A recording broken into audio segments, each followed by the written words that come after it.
Hi again, folks. Tanner Castora alongside my broadcast partner, Amanda Sape. And Amanda, for the Golden Flash, it's a bit of an up-and-down trip to El Paso, Texas. Fell to UC Irvine, but the very next day, although it took overtime, found a way to get a victory against North Carolina A&T. The Kentucky Wildcats, I guess they're back. They were never here, but were now never they here. are. They're 5-0 for the first time in over 50 years. Benny Snell, we talked about him. He's going to win the Heisman. The Kentucky Wildcats. Heard it here first. Forget basketball season. They're going to win the national championship. They're back. Hold on. Hold on now. This is. You have a lot of versatility with potatoes now. We got a lot of different kind of potatoes. But I know what I'm getting with Cheez-Its. You know, you watch this, and you just have to wonder how anyone could like cats over dogs. He's really wet the bed. And you wet the bed, huh? Happy Mardi Gras. Have you ever been to New Orleans? I have not. Good times. You should check it out sometime. I will do so. Maybe we'll sneak that in before our next home game. You got Nova in your Final Four. Who, quickly tell me, each of you gets out of this region? Is it Virginia? Is it Tennessee? Welcome back inside the Mac Center here in Kent, Ohio, where the Golden Flashes lead this one 60-29. And Amanda, they have done it with some fantastic shooting from the outside. The Golden Knights have not lost in almost 2 years. Do they deserve to be in the college football playoff? As far as Hampton goes, not the first half they expected, but Ben Stanley has played well with 14 points. Oh, most definitely. Defensive line is the real deal, too. DeForest Buckner, Bosa, you name it. Yep. Let's go back now to the AFC North. When you look at the standings, the Ravens have finally found a way to separate themselves. The Bengals, you can forget about them. Two of them in Jalen Avery and Jalen Walker, who had been in the program for all 4 years. When you think of these guys, what have they meant to this program? Is it week to week with his job security, or are they going to give him a full season? Before we get back to the AFC North, let's go to the NFC. Okay. The 49ers quietly are 6-0. Yeah. Are they a team right now that's the favorite to maybe make it to a Super Bowl? When you took that jersey off for the final time, what was running through your head? Wanted to talk for a second about the Kawhi Leonard deal. Not so sure what the Raptors are thinking. We'll get to that in a second, but let's talk about the San Antonio Spurs. I get it's only week 2, but this feels like a must-win for the Cleveland Browns. Do they get it done tonight? It's time to relax. They kind of had their bye week this week, didn't get to play on Tuesday. A little bit of a reset. Back at home now where you're most comfortable. Flashes have 12 points in the paint, all coming from Philip Whittington. No guard penetration. And because of that, you look at the three-point shooting, they're 1 of 10 from distance. They haven't been getting good looks because they haven't been playing inside out. Now, when they've got the ball to Philip Whittington, they found success. Now, I know it's early, and there's a lot of basketball left to be played, but Tajay Teague may be the MAC Player of the Year at the moment. He's been so good this season, averaging nearly a double-double, and he may have had his best performance of the year last Saturday at home against OU. 24 points on 10 of 13 shooting to go along with 8 rebounds. At 6'8", Tajay Teague is one of the most versatile players the MAC has to offer. Have not gotten going yet this year. Who is that guy? That'd be Antonio Williams. This kid is out of Indian Hills, one of the premier junior colleges in the country. And he was recruited and brought in here to be a scorer, and he has been just that. Playing as a team, they were moving the basketball, moving without the ball, and now it's very stagnant. Besides Danny Pippen with 13 points, no one really did anything in that first half. They've got to get the ball inside to Whittington and Pippen more. It's surprising to look at the stat sheet and see they're outscored 12-8 in the paint in the first half. Antonio Williams, basically a continuation from Friday night. 34 points against Buffalo, and you mentioned it in the first half. It's a senior who's realizing this is it. Only a couple games left in his season. He understands how important it is to be playing your best basketball heading into March, and it looks like right now he's trying to will this team to a W tonight. Marissa Barbara-Smith gave you a 20-rebound double-double today. When she gives you that type of production, how good can this team be? Down south, we had Georgia and Kentucky doing battle in one of the best matchups of the weekend. The winner of this one will go to the SEC championship game, and I don't think it's going to be Kentucky. Esco had cancer. Corey Kluber, he's gone. Frankie missed the beginning of the season. Now Jose Ramirez goes out. Jason Kipnis, and they're still right there for the 5th straight season. They've won at least 90 games. After one of their best performances of this season, in which the Golden Flashes knocked down 17 threes in a win against Ohio University, it was anything but smooth sailing Tuesday night in Ypsilanti, Michigan against the Eastern Michigan Eagles. The Flashes went ice cold from the field, shooting 29% and 5 of 31 from beyond the arc. After trailing by just a bucket at halftime, they were going to be outscored by 19 in the second half, ultimately falling 49-70, their lowest scoring output of the season. With that loss, the Flashes are now 17-9 overall, with a 7-6 record within the Mid-American Conference. Up next for the Flashes, Friday night, Buffalo is in town right here in the Mac Center at 7 p.m. Putting up 35 points in West Virginia, not too bad themselves. They hung 41 on Baylor in the first half. Good quarterback matchup between Sam Ehlinger and Will Greer. I expect the first team to 40 to take home the W, so take the over at 58. These first 2 rounds. They will. They'll get to the Sweet 16. I won't spoil you guys with my picks yet. They've got a tough matchup. They're going to meet Arizona. You don't see a blowout there, do you? No, that's going to be a tight one regardless. These are 2 competitive teams, a lot of talent, a lot of NBA players in that one. That's must-see TV. However, I still like Arizona. Well, let me ask you, Mr. Bruce, do you know who the Nevada Wolfpack's leading scorer is? I do not. It is Caleb Martin and his twin brother. They're both players, 6'7". They can do it all on the floor. Transfers from NC State. This is a team to watch out for. The Wolfpack, a 7 seed to keep your eye on.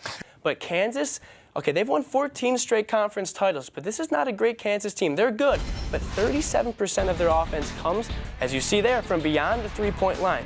Now, Penn, second best in the country at defending the three-point arc, and they're going to get Michigan State. Now, again, I'm not sure what the committee is doing. Michigan State has no business being a 3 seed. 29-4, won the regular season Big Ten title, and they've got 2 guys in Miles Bridges and Jaren Jackson who are surefire lottery picks. Jaren Jackson, a lot of guys don't know about, 6'11" freshman from Indianapolis. He might be a top 3 pick. This kid can really play. Ready for opening tip here. Solid 7-footer Danny Pippen will do the honors. And it's controlled by Kent State. The 35, need a yard and a half, 4th down. Charlo, give to Atkinson again up the middle. He's got the first down and more. Atkinson across the 20. Dragged down inside the red zone. Just 33% as a team. That's good for 9th best in the conference. But Antonio Williams climbing the invisible ladder and throwing it down. 36-15, Kent State on top by 21. You can make it 24 as Danny Pippen has caught fire in this first half. Now 4 of 5 from the field. He's got 13. But Dylan Reed, the sophomore, not the primary return man, but the Pioneers kicked it short, and maybe they shouldn't have. Santiago, crossover, give to Simon. Simons from 25 feet, doesn't even draw iron, and that's how the first half will end. There's Anthony Roberts, silky smooth, what a finish from the sophomore. So here comes that Mustang offense. Put up 28 points in the first 2 quarters. What will they do here in the third? It's Clark. Oh, he is hit, but not taken down. Bouncing off defenders. Only a 5-yard run. Back out to Anthony. He connects. Junior from Brooklyn, New York, doesn't get a lot of playing time. They're making the most of it right now. Back out to Anthony. Same shot, same result. How about Shaheem Anthony? 4th down and 10. Mustangs leading by 22. 6:11 to go. Charlo looking. Being chased now. Got to do something and can't. Here's Anthony Roberts. Whittington setting the screen up top. Mid-range J, and this young man right now cannot miss. 5 of 5 from the field. He's got 13. 5 wide. Taking himself right up the middle. Gets past the initial defense. And he scores. Warren now, right into the body of Beck, and we're going the other way. High basketball IQ. Play from Travell Beck. Got those feet set, got the call. Jesse Stevens at 6'3". He's more than held his own. So here we go, 3rd and goal. Charlo rolling right, looking for Palos, got it. Heck of a throw. 12 and change left, Whittington down low, good move. So we'll step aside for a quick second. Big play when you come back. 4th and 8. Elyria trailing by 22. Whittington was ineffective in that first half. Only 2 points with 3 fouls. Had to take a seat for most of the first 20 minutes, but his teammates stepped up in his place and did not lose a beat with Mr. Whittington on the bench. But under 4 minutes to go, Russell Wilson, one of the most underappreciated quarterbacks in the entire league, airs it out, and you can't throw it any better. David Moore, 35 yards later, we are tied at 27.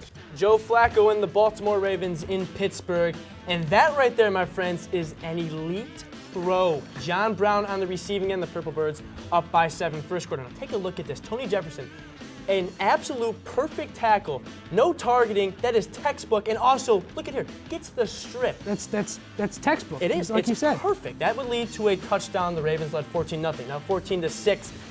Big Ben doing what he has done for over a decade, dancing in the pocket, buys some time, finds Antonio Brown. It's a 1-point game at the half. Later in the half, right before the buzzer, step back 3 cash money.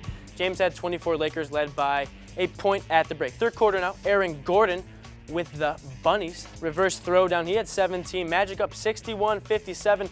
We move to the fourth quarter. Caldwell Pope knocks down a triple, and it's a 2-point game. Take a look at Micah Hyde. Shows you the Bunnies and then cribs it. 31-21 is your final. The Buffalo Bills are 5-1, and they are keeping pace with the New England Patriots. After missing 2 deep balls earlier in the quarter, Matt Ryan not going to miss a third time, finds Calvin Ridley down the seam. Falcons up 10-3 mid-second quarter. Third quarter, Atlanta up 17-6. Fourth and goal. Someone's got to make a play. Carson Wentz, Nelson Aguilar. 2-point conversion, no good, so it's a 5-point contest. Thank you, gentlemen, for joining us, but we have to move to the Red River rivalry. We will pick it up in the first quarter. Kyler Murray, is he going to throw it? Is he going to run it? That time it's Hollywood Brown in the receiving end. Sooners up 7-0 early. Now in the second quarter, knotted at 10, not for long. Sam Ellinger to Trey Watson 28 yards later, and the Longhorns have taken the lead. Later in the second quarter, Ellinger had 3 rushing touchdowns on the evening.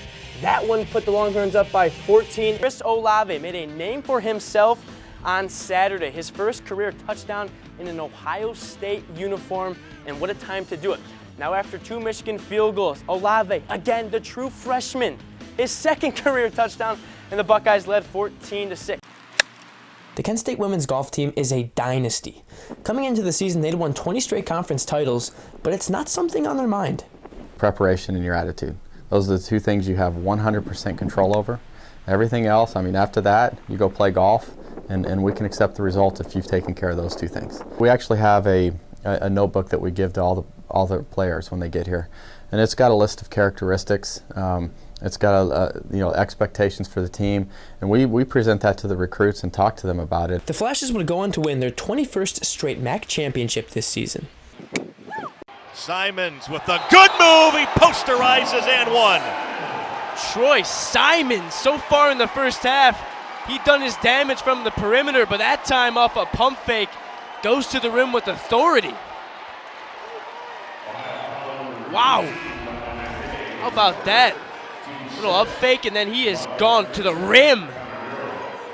London McDay on a poster. Trying to defend Whittington, no chance. Every time. He's unstoppable. When he starts to really get into a groove, look at that shoulder shimmy that you just saw. Tajay Teague left in the dust. But there was a lot of contact, it appeared, for there to be no call. Roberts right at Teague, and let's give him credit. He went vertical. Yeah, but you know how many times that's called? I'm with you. A lot of times it is called, but I don't know if it's always the right call because they ask these players to go vertical, and that's what Teague did. I'm okay with that, actually. I really am.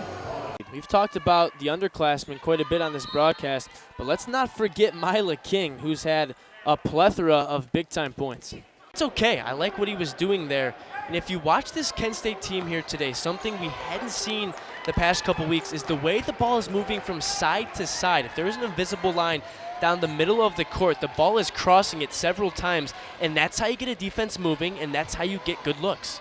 How about this? Antonio Williams. That ball left the camera lens there. We couldn't even see it. That's how high Anthony Roberts threw that pass. And that's how high up the 6-foot senior guard went and got it. And then ball pressure. Kent State has really struggled with turnovers the past 2 games. Antonio Williams has been responsible for 11 of them. So on the flip side for Kent State, take care of the ball and also get defensive stops. They've really struggled in the final 2 minutes of the last 2 games they've lost, getting a stop when they need it most. It's growing, and they absolutely believe they can win this game, as they should. And that young man's a big reason why Jason Preston can do it all. He's top 15 in the conference in scoring, assists, and rebounding. Such a Swiss Army knife, and what a luxury to have a point guard that you can post up and he can move like that. That is not an easy shot. Falling away, using that right hand to get that one to drop. Look at his stat line already. 4 points, 4 assists, 2 rebounds. Jason Preston can fill it up. Steps through trouble. Great Goes pass. out to Thompson. Got it. Wow. How about the presence of mind? Getting trapped. Never for a second put his head down. Cross-court pass on the money. That was special.